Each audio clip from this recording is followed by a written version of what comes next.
Hi, I'm Sharon Hales. I am at another Foothills Finds in the area. I didn't even know it was a Foothills Finds till my friend Mike Lawler told me I needed to come film at Dunsmore Park.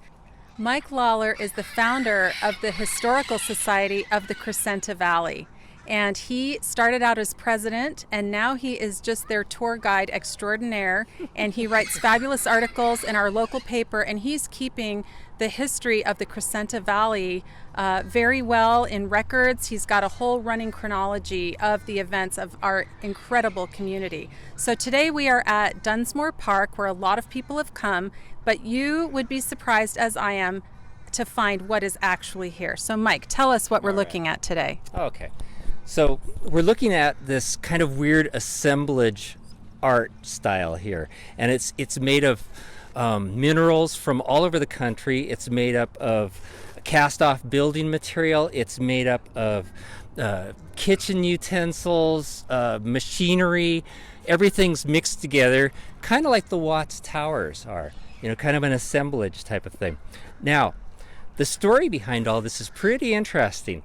Now, this started out in the 30s as the Mount Lucan Sanitarium. It was carved out of the sagebrush for a tubercular sanitarium. They built two buildings. They built one that was over here, which is gone now, and they built another one over here, which is now the community center. Nice to know that used to be a tubercular sanitarium, isn't it? Yeah.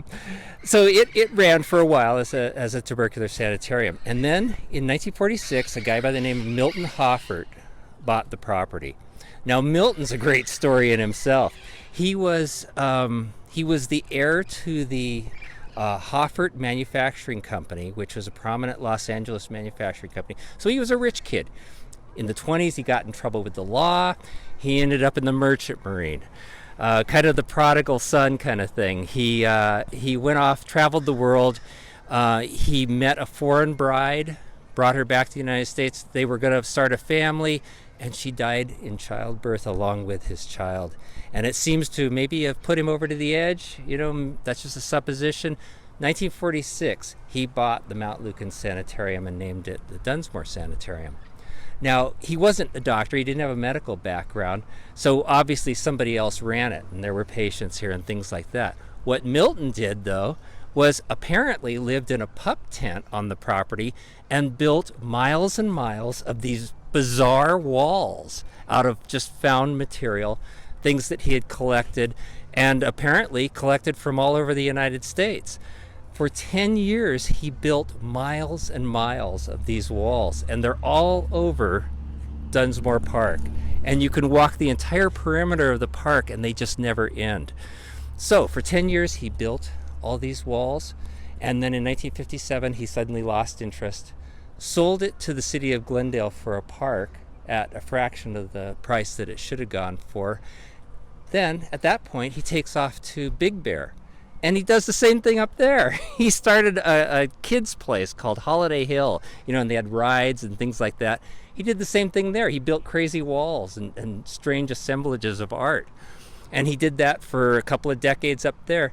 And then when he was 100 years old, he gave Holiday Hill to the city of Big Bear, and they built their city hall there, taking down all his walls, by the way. These are the walls that exist. I think Glendale did a good thing by keeping them.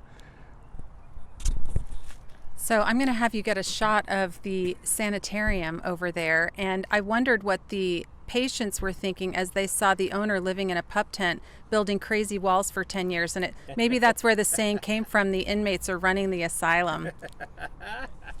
So you see a lot of stuff that's just cast off, maybe junk that the guy found in the trash. Here's the burner on a stove, and right next to it, a muffin tin. So, and look at these amazing minerals. These are not from around here. I think this is copper. Here's some volcanic material. This is kind of weird, like ore type stuff that you might find up in Northern California. I mean, where was he getting this stuff?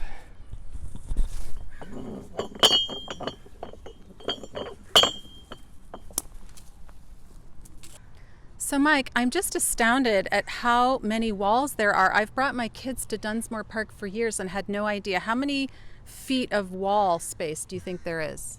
I think there's miles. I actually think there's miles because it takes the entire perimeter of the park. This park's like 3 or 4 acres.